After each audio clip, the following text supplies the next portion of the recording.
경제 현안 짚어보는 시간입니다. 박연미 경제평론가와 함께하겠습니다. 어서 오세요. 안녕하세요. 네, 안녕하세요. 오늘 아침 나온 얘기부터 짚어보겠습니다. 도널드 트럼프 미국 대통령이 미국으로 수입되는 철광과 알루미늄에 25%의 관세를 부과하겠다 이렇게 밝혔습니다. 먼저 이 내용부터 정리해볼까요? 네, 트럼프 대통령이 철강과 알루미늄 제품 모든 것에 25% 관세 물린다는 건데 사실 그동안 철강이라는 게 미국 산업의 아픈 손가락 같은 거였거든요. 그러니까 미국 동부의 베들레헴 스틸이라는 폐공장에 가보면 한국과 일본 등지의 저렴한 철강 때문에 우리 공장이 문 닫았다. 일자리를 빼앗겼다. 이런 내용이 공장 안내에 써 있습니다. 그렇게 생각할 정도로 동부 일대에 블루칼라들이 일하던 일자리가 사라졌다는 걸 상징적으로 보여주는 게 철강 산업이고 그래서 US 스틸을 일본에 파는 것을 그렇게 전 정부에서도 이번 정부에서도 민감하게 받아들이는 것인데 사실은 철강에 관세 물린다고 해서 굉장히 큰 혜택을 미국이 보거나 그러지는 않을 겁니다. 그렇지만 그럼에도 불구하고 그동안 그들이 생각하는 불균형을 좀 바로잡고 블루칼라들에게 보내는 메시지가 확실한 것이죠.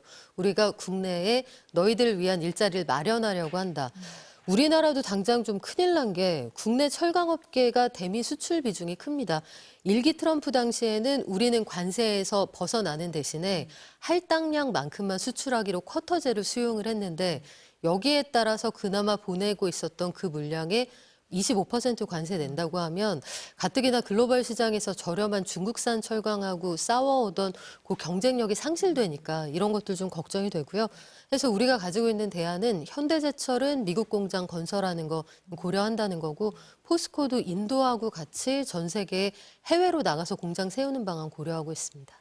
지금 평론가님 말씀하신 것처럼 트럼프 1기 때도 철강하고 알루미늄에 관세를 부과했었는데 우리는 그때는 관세는 받지 않는 대신에 쿼터제의 영향을 받았는데 이번에는 관세 부과 쪽으로 갈 것 같다 이렇게는 보시는 거네요. 네, 이번에는 빠져나오기가 쉽지 쉽지는 않을 것 않다. 같습니다. 네, 여러 가지 상황상. 지금 이게 발표가 되고 또 뭐 내일이나 모레쯤에는 상호 관세 발표할 계획이다 뭐 이런 얘기도 나오잖아요. 상호 관세. 서로 이제 관세를 매긴다 뭐 이런 걸 텐데 뭐 구체적으로 어떻게 한다는 거고 우리는 어떤 영향이 있습니까? 이게 상호 관세라는 건 기존에 꾸준히 나왔던 보편 관세하고는 좀 다른 건데 보편 관세는 해당 국가의 모든 제품에 정률로 매기는 겁니다. 만약에 중국에 보편 관세 추가 10%포인트를 매긴다라고 하면 기존 관세 플러스 모든 제품에 더하기 10 이렇게 되는 거지만 상호 관세라는 건 예컨대 EU하고 미국의 현재 무역 관계에서 자동차 수출입을 예로 들어보면 EU에서는 미국산 자동차가 국경을 넘어올 때 미국산 차에 10%의 관세를 물립니다. 반면에 미국 땅으로 넘어가는 EU산 자동차는 2%대 저렴한 관세를 물고 있거든요. 트럼프 대통령은 이 부분이 불균형하고 공정하지 않다 이렇게 주장을 하는 거고 그렇다면은 상대국도 여기에 맞춰서 관세를 추가로 올릴 수 있는데 그러면 앞으로 이에는 이, 눈에는 눈 계속해서 계단식으로 서로 올려가는 그런 싸움이 시작이 된다는 뜻입니다. 근데 우리나라하고 미국은 FTA 협정이 체결이 돼 있어서 사실상 관세가 거의 없는 상황 아니에요, 지금? 네, 그럼에도 불구하고 지금 최근에 미국이 만들고 있는 기적의 논리들을 생각하면 미국이 생각하기에 해당 분야의 특정 산업 혹은 해당 국가의 특정 물건이 너무 많이 넘어옴으로써 미국의 경제 안보를 위협한다. 논리를 이렇게 만들어가면 사실 지금 미국이 보여주고 있는 모든 행태나 모든 논리가 논리적이어서 우리가 수용하는 건 아니거든요. 힘의 불균형 때문이기 때문에 아마도 그렇게 해서 기적의 논리를 만들면 어떻게든 관세를 물릴 수 있을 것이고 그래서 어떤 분야도 우리가 자유로울 수는 없다. 마음의 준비해야 한다. 이런 입장입니다. 평론가님이 지금 기적의 논리라고 하는 게 어떤 방법이라도 만들어내서 물릴 거다. 뭐 이런 말씀이시네요. 근데 트럼프 대통령 이번에는 뭐 되자마자 뭐 굉장히 빠르고 거침이 없잖아요. 게다가 뭐 동맹인지 아니지 이런 것도 안 가리는 것 같습니다. 그렇죠. 그리고 이게 경력직이라는 게 가장 무섭다. 저는 그렇게 생각하는데 지난번에는 본인이 정말 당선될지 진짜 몰랐다는 거죠. 그래서 당선되고 나서 진짜 내가 됐다고 이렇게 한참 되짚어봤다. 이런 에피소드도 있었고요. 그리고 지난번에는 딸 이방카의 회고하는 발언 이런 것들을 종합해보면 트럼프의 캐비닛에 사람이 없었습니다. 데려다 쓸 사람이 없어서 온 가족이 동원돼야 할 정도로 굉장히 분주했는데 일단 해봤고 어떤 부분이 취약한지 스와트 분석을 스스로 했을 거고 경영대학 출신이잖아요. 그래서 이런 것들에 대한 분석을 했을 거고 아마 절치부심하면서 내가 대통령만 되면 뭐부터 손보겠다 다 리스트를 가지고 있었을 겁니다. 이번에 그래서 상대적으로 중도파이면서 그 업계 사정을 잘 아는 스콧 베센트 같은 사람을 재무장관으로 지명하면서 시작을 하잖아요. 이런 것들 보면 독해진 트럼프가 뭘 할지 굉장히 치밀하게 준비했다는 걸 알 수가 있고 말씀하신 것처럼 피하 식별이 없는 것이 중국을 향해서 현재까지 플러스 10%포인트 추가 관세 매긴다고 했는데 기존에 중국에 매기던 보편적인 이 관세율이 적게는 10.3에서 많게는 12.5 그 사이였거든요. 그러면 최대 세율 12.5에다가 10을 더해도 22.5인데 친하다고 하는 멕시코, 캐나다는 바로 25니까 특정한 품목의 경우에는 멕시코, 캐나다가 중국산보다 비싸게 팔릴 수도 있다는 뜻입니다. 뭐 자동차 같은 경우에는 기존에도 전기차에 100% 관세 물리니까 100% 맞으나 110% 맞으나 중국이 뭐 그다지 다를 것 같지는 않고요. 이렇게 따져 본다고 하면 친구에게 더 가혹했다 그런 평가 충분히 가능합니다. 그 친구냐 적이냐 뭐 이런 게 문제가 아니라 미국에 어떤 게 더 도움이 되느냐를 우선으로 보고 있다. 뭐 이렇게도 들리는데요. 네. 그래서 세계 각국이 지금 뭐 트럼프 대통령 만나려고 뭐 줄을 섰다 그러잖아요. 일본 총리가 만났잖아요. 네, 뉴욕타임스가 만났습니다. 아부의 기술이라고 이시바 총리를 얘기를 했습니다. 도대체 그렇습니다. 어떻게 해서 그렇습니까? 일단 이시바 시게루 총리가 일본 정가에서는 야인, 그리고 강골, 그리고 말 잘 안 듣는 사람, 주류에서 벗어나 있는 사람, 하고 싶은 말 하는 사람 이런 이미지였는데 미국에 가서는 정말 이게 공동 기자회견을 하는데 우리가 흔히 그 사람이 가지고 있는 발언의 진위를 분석할 때 내용 분석이라는 걸 하잖아요. 어떤 단어를 자주 사용하느냐? 트럼프는 전 세계에서 그리고 국민들에게 너무나 강인한 사람으로 보여주고 싶어하는 사람인데 스트롱맨이다. 그는 신이 선택한 사람이다. 스트롱한 리더십이다. 이런 얘기를 너무나 강조를 해서 그 단어가 나올 때마다 트럼프 대통령이 입이 귀에 걸리는 장면이 기자회견 내내 노출이 됐습니다. 뿐만 아니라 어떤 선물을 챙겨갔냐면 이번에 일본 사무라이 투구를 황금 도금을 해서 가져갔거든요. 이게 어떤 제품이냐면 이시바 시게루의 고향이자 지역구가 도토리현입니다. 여기에서 300년 된 공예품 가게가 있는데 정말 예술 작품을 만들어서 가져간 거죠. 당신이 이런 걸 쓸만한 자격이 있다. 또 황금색 좋아하니까 전에 아베 총리도 일본에 갈 때 황금으로 도금한 골프채를 가져가서 선물한 적이 있습니다. 그래서 또 골프장 가서 몸개그도 한번 한 적이 있고요. 이런 것들을 종합하면 일본이 가지고 있는 이 오모테나시 전략이라는 게 있거든요. 대환영 전략. 상대가 입이 떡 벌어질 정도로 환영하는 전략을 쓰고 현장에서 아무것도 달라고 안 했는데 입을 떼기도 전에 방위비를 2027년까지 2배로 증액을 하고 1조 달러를 투자하겠다 이렇게 먼저 얘기를 합니다. 시켜서 하는 거 아니고 내가 하고 싶어서 하는 거다 강조를 하면서 1조 달러가 우리 돈으로 치면 1,451조 원이거든요. 그러니까 미국이 한 해 동안 보는 무역 적자의 거의 80%에 해당하는 돈인데 이거 다 메워준다고 하면 뭐 손 안 대고 코 풀었다. 트럼프 입장에서는 그렇게 보일 수 있겠고 일본 입장에서는 방위비 증액을 그동안 꾸준히 원해왔기 때문에 일본이 하고 싶어서가 아니라 미국이 하라고 해서 하는 거다. 주변 국가들에게 말할 수 있는 명분까지 챙긴 셈입니다. 주변 국가에 그렇게 얘기를 하면 우리로서는 당장 부담이 될 수밖에 없겠는데요. 그렇죠. 우리에게는 일본의 네. 방위비 증액이 위협도 되면서 우리 입장에서는 사실 전임 정부하고 계약이 끝난 사안인데 네. 사인 끝냈거든요. 네. 사인을 끝냈는데 일본이 이렇게 하는데 한국은 어떻게 한다는 얘기지? 다시 청구서를 내밀면 우리가 플러스 알파 증액할 수밖에 없는 상황 같습니다. 아, 이래저래 굉장히 어려운 상황이 된 것 같고요. 아까 앞서서 중국 얘기 잠깐 하셨는데 중국이 그래서 오늘 0시부터 보복관세로 맞대응은 하는데 네. 보면은 아주 세게 붙는 것 같진 않아요. 미국하고 중국이. 네. 어떻게 봐야 됩니까? 이게 방망이로 치는 네. 것 같이 보이기는 하는데 뿅망치로 보입니다. 왜냐하면 중국이 지금 보복관세 매긴다고 하는 품목이 참 흥미로운데 중국이 보복 관세 매긴다고 한 품목이 석탄하고 LNG의 15%, 그리고 원유, 농기계, 대형차, 픽업 트럭의 10%를 물리겠다고 했거든요. 근데 중국은 석탄 자급률이 90%입니다. 근데 대부분 사오지 않고요. 특히 미국산 석탄에 대한 수요가 거의 없거든요. 그러면 아주 조금 들어오는 것에 15%를 물린다는 건 미국 보라고 한다기보다는 내부 고객인 인민들 보라고 하는 거죠. 그러니까 모양새를 만들면서 협상의 여지를 남겨두는 건데 재미있는 게 이번 품목 믿지 못할 만한 미국 기업 그 명단을 작성을 했는데 그러니까 칠판에 이름 쓰는 것처럼 나쁜 아이 해서 이름을 썼는데 캘빈 클라인하고 타미 hil피거 같은 것들 만드는 모기업을 못 믿을 만한 회사 이렇게 썼습니다. 그러니까 캘빈 클라인이라는 회사는 미국을 상징하는 패션 업체잖아요. 그러니까 미국을 혼내주고 있다는 느낌은 주되 실질적으로 타격은 주지 않는 거죠. 만약에 정말 진짜 싸움을 하고 싶었으면 옥수수 콩 안 산다, 돼지고기 수입 안 한다, 아마 이런 얘기가 나왔을 겁니다.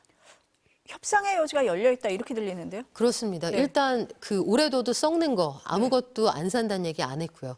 그러니까 콩하고 옥수수 안 산다고 하면 큰일 나거든요. 저장에도 한계가 있고 공화당의 텃밭 지역인데 안 산다고 하면 난리가 날 텐데 그런 거 하나도 안 건드리고 어차피 사오지 않는 품목에 대해서 15% 물리고 또 10% 물린다고 했지만 픽업 트럭 큰 차들 거의 안 사옵니다. 지금 중국 자동차가 뭐 전 세계 제패하고 있고 전기차로 전환이 가장 빠른 나라니까요. 이런 것도 종합하면 뿅망치로만 때리면서 지금 분위기 보고 있다 이렇게 보셔도 무방할 것 같습니다. 왠지 미국하고 중국은 1차로 한번 전쟁을 벌여봐서 그런지 좀 협상의 기술을 발휘할 것 같은 그런 생각도 들기는 합니다. 근데 이 관세 정책을 미국에서 쓰게 되면 국내 물가가 오르는 그런 효과로 나타나지 않습니까? 기대 인플레이션이 급등하고 있다 뭐 이런 얘기가 나오던데요. 네, 그게 지난 주말에 뉴욕 증시에 약세를 보이게 한 그런 원인이 됐는데 말씀하신 것처럼 기대 인플레이션, 그러니까 1년 뒤에 물가가 어느 정도 수준을 보일 거냐 이게 전달에 조사했던 거하고 비교했을 때 1%포인트 급등했습니다. 사람들 심리가 말씀하신 것처럼 이렇게 주변국하고 다 싸우고 관세 전쟁하면 물가 올라가는 거 아니야? 심리 지표인데요. 심리 지표라는 건 또 이러다 만다고 해. 그럼 또 어느 순간 뚝 떨어질 수도 있는 거고 지금 관세 전쟁이 본격적으로 시작됐다고 보기에는 아직까지 크게 아픈 나라가 눈에 잘 띄지는 않거든요. 그래서 이런 것들은 좀 달라질 수가 있을 것 같고 고용에 대한 문제는 아마 꾸준히 논의를 하게 될 것 같습니다. 지난 금요일에 비농업 고용을 좀 뚜껑을 열어봤더니 일단 전망치보다 일자리 수는 좀 줄었지만 실업률은 예상보다 낮았고요. 이런 것도 종합할 때 금리 빨리 내려가는 거 이거 만만치가 않겠구나. 이런 전망이 시장이 현재 우세한 상황입니다. 평론가님이 지금 금리 말씀을 하셔서요. 이번 주에 나오는 경제 지표 중에 금리하고 좀 연결시켜서 볼 만한 지표 뭐가 있습니까? 네, 이번 주에 물가가 나오는데요. 미국의 1월 소비자 물가 그리고 생산자 물가 지표가 나옵니다. 이게 혹 튀어버리면 그러니까 지금 시장의 기대치는 전월 수준에서 그냥 머무르지 않을까 그리고 전월비 숫자는 좀 줄어들지 않을까 이런 기대를 가지고 있는데 만약에 이 숫자가 확 튀어버린다고 하면 증시에 다시 한번 부담이 될 것 같고요. 파월 의장이 현재 미국 경제를 어떻게 진단하고 있는지 이걸 보여주는 의회 발언이 현지 시간으로 11일 미국 상원 증언이 예정이 되어 있습니다. 우리나라 증시도 이제 좀 들여다봐야 될 것 같은데요. 오늘 아침에 뭐 철강하고 알루미늄에 관세 부과한다 이런 얘기가 나오니까 주식시장이 처음에 좀 흔들렸던 것 같은데 어떻게 보십니까? 네, 오전장에 흔들렸고 이거 관세 전쟁 시작되는 거 아니야 해서 불안해했는데 정오를 기점으로 해서 다시 오르더라고요. 제가 상승 반전에서 한 1% 가까이 오른 걸 확인하고 들어왔는데 환율도 그래서 오전장에서는 10원 가까이 급등을 했다가 그거보다는 약간 떨어진 상황에서 지금 왔다 갔다 하는 중입니다. 근데 아마 이제 시장도 좀 익숙해지다 보니 이거 잘 보니까 뿅망치 아니야? 이런 의심들도 좀 하시는 것 같고 어쨌든 지금 우리가 예정된 미래를 보는 거잖아요. 트럼프 대통령 어떻게 한다고 할지 사실 예측 불가라고 하지만 하고 싶은 대로 하겠구나 이거 우리 다 알고 있었잖아요. 그래서 시장도 점차 익숙해지는 것 같습니다. 시장도 조금 지켜보는 그런 상황이다. 계속 요즘에 관심이 딥시크. 평론가님은 어떻게 평가하세요? 딥시크 인공지능계 알테쉬가 아닐까. 알리테무 시인처럼 저렴이 버전이잖아요. 그게 뭐 여러 가지 의미가 있을 텐데 사실 서학개미들한테는 정말 달갑지 않은 그런 존재였지만 길게 생각을 한다고 하면 특히 우리나라도 포함해서 인공지능 대열에 서지 못한 다른 나라들에게는 아, 이게 싼 돈에 가능하구나. 그러니까 예전에는 화장품을 백화점 1층에서만 사야 된다고 생각했다면 다이소가 있지 이렇게 생각들을 하시게 된 거죠. 그래서 저변이 넓어진다는 측면에서는 시장이 좀 체질 개선이 된다. 그리고 후발주자들에게 오픈소스를 통한 기회가 열린다. 생각보다 비용이나 엔비디아 칩이 그렇게 많이 필요하지 않다. 저는 오히려 희망적인 구석도 있다고 봤습니다. 한국도 마찬가지라고 보세요? 한국 반도체 기업에도? 한국 반도체 기업은 일단 뭐 엔비디아가 잘 나갈 때 우리가 HBM 말고 크게 수혜 본 게 없잖아요. 올해 들어서는 SK 하이닉스 HBM 칩 많이 안 팔립니다. 경기 상황 고려할 때 비싼 칩 많이 안 팔리는데 그렇다면 오히려 늦게 가고 있는 삼성이 요거 얼마 안 되지만 요 저렴이 버전에 쓸 수 있지 않을까 요렇게도 딜을 해볼 수 있을 것 같은데 문제는 이 붐을 만들고 있는 중국에 갖다 팔기가 어렵다는 거죠. 그러면 다른 데로 판로를 만들 수 있을 텐데 오픈소스를 통해서 저비용 인공지능 개발이 가능하다는 거 보여줬다면 다른 나라에서도 이제 시작해 볼 수 있다는 뜻이거든요. 오히려 판로를 그쪽으로 돌려보는 것도 오히려 하나의 기회가 되지 않을까 예상하고 있습니다. 근데 세계 각국이 이제 중국의 딥시크를 경계하면서 금지하는 곳도 있고 네. 뭐 주의를 하는 곳도 있고 그렇잖아요. 네. 그렇게 되는 상황에서 한 방 얻어맞았다라는 표현이 맞는지 모르겠는데 미국에서는 그럼 어떻게 대응을 할 건가? 미국에서도 지금 네. 보니까 그 오픈 AI가 말은 오픈 AI인데 그동안은 닫아놓는 정책이었잖아요. 그래서 그쪽도 아 우리도 소스 공개하는 거 생각해 보겠다. 레딧이라고 개발자들 많이 모이는 SNS에서 그렇게 얘기를 하기 시작하고 오히려 시장에 매기가 등장을 하니까 그 인공지능 민주주의라고 할까요? 해서 시장에서 독식하고 있는 업체들 말고 아, 우리도 할 수 있다는 자신감, 한편에서는 저렴한 가격에도 가능할 거라는 그런 기대감 이런 것들도 좀 생겨나는 것 같고 미국의 경우에는 아마 사활을 걸고 막을 겁니다. 하지만 이번 사례에서 보듯이 기술의 발전을 정책으로 막을 수는 없는 거거든요. 그리고 안 팔아보다 안 사가 무섭다는 걸 우리가 이번에 알았기 때문에 필요한 게 돈이 있는데 안 팔아서 못 사는 경우는 없다는 게 다시 한번 확인이 돼서 기술 발전을 양쪽에서 경쟁을 하다 보면 소비자 후생은 더 올라가지 않을까 싶습니다. 앞서서 삼성 말씀은 해주셨는데요. 어쨌든 비용은 적게 들이고 고성능 AI를 활용할 수 있다. 그럼 우리나라에 뭐 네이버도 있고 카카오도 네. 있고 그렇잖아요. 그쪽은 어때요? 카카오는 지금 사실상 그 자체 개발은 좀 어렵다고 판단을 한 것으로 보이고요. 그래서 오픈 AI의 샘 알트만이 왔을 때 그쪽 서비스를 카나다에 얹어서 서비스하겠다 이런 구상이 나온 거고 반면에 네이버의 경우에는 클로바익스 같은 것들을 딥시크처럼 우리 오픈 소스로 공개되는 것들 활용해서 한층 빠르게 업그레이드할 수 있다 이런 자신감을 내비치고 있습니다. 그래서 저도 개인적으로 네이버가 가지고 있는 이 플랫폼이 인공지능하고 어떻게 시너지를 낼지 굉장히 기대감을 가지고 지켜보고 있습니다. 뭐 이혜진 창업자가 복귀했다 뭐 이런 얘기도 있어서 전쟁이란 얘기죠. 아, 그래 전쟁이라고까지 봐야 됩니까? 네. 네. 그렇죠. 현 네. 체제 가지고 안 되고 네. 아 중국에서 85년생 량원펑이 그렇게 나타나면 우리도 그 오래된 베테랑들이 현장으로 복귀해야 되고 우리나라 85년생들도 뭔가 하고 있겠죠. 네. 아니 그 트럼프 대통령은 엔비디아 CEO까지 만났다고까지 하잖아요. 네. 그러니까 미국에서도 아 이걸 가만 두고 보고 있지는 않겠다. 뭐 이렇게도 읽힐 수 있거든요.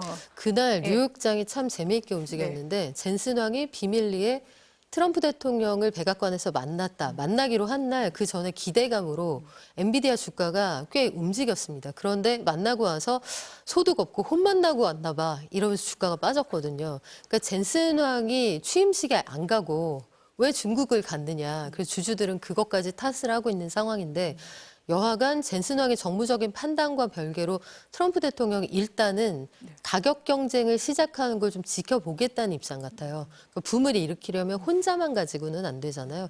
딥시크가 처음에 나왔을 때 민간에서는 지금 그 오픈 AI의 챗 GPT를 컨닝했다 하면서 분쟁이 지금 시작되고 그렇죠. 조사가 진행이 되고 있지만 다른 한편에서는 인공지능 르네상스를 위해서는 시장에 플레이어가 많아져야 하는데 비싸게만 팔려고 하지 말고 가격을 인하할 수 있는 요건들을 찾는 계기가 됐습니다. 그래서 대형 그 빅테크들 그리고 다른 나라에서도 저렴한 인공지능 시대를 열어보자 이런 분위기는 조성되고 있는 상황입니다. 평론가님 말씀하신 것처럼 AI 전쟁이 될 네. 것 같습니다. 네. 지난주에 또 하나 화제가 됐던 게 대왕고래 프로젝트요. 네. 그 산자부에서 경제성이 없다 이렇게 발표를 하면서 그러면은 가스정 관련된 테마주들 다 이거 이제 끝난 거냐 뭐 이런 얘기가 나왔었는데 그렇게 보십니까? 어떻습니까? 쉽지 않을 것 같은데요. 그 작년에 대왕고래 이야기가 그 국정 1호 브리핑으로 대통령이 직접 설명을 했을 때 그 이후에 국내 증시가 어떻게 움직였냐면 만약에 가스가 많이 나오면 파이프가 많이 필요하겠지. 파이프주 올라가고요.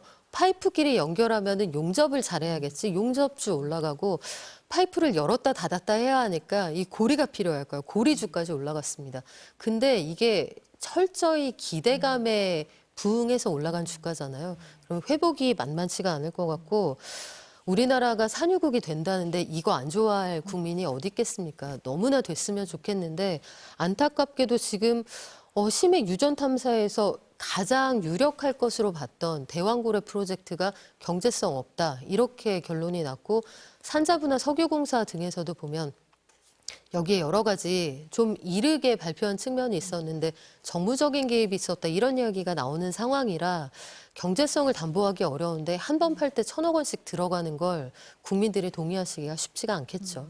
네. 평론가님 말씀을 들어보니까 사업 동력을 얻기는 지금으로서는 네. 좀 쉽지 않을 것 같다 이런 말씀이신 것 같습니다. 네, 오늘 말씀 여기까지 듣겠습니다. 감사합니다.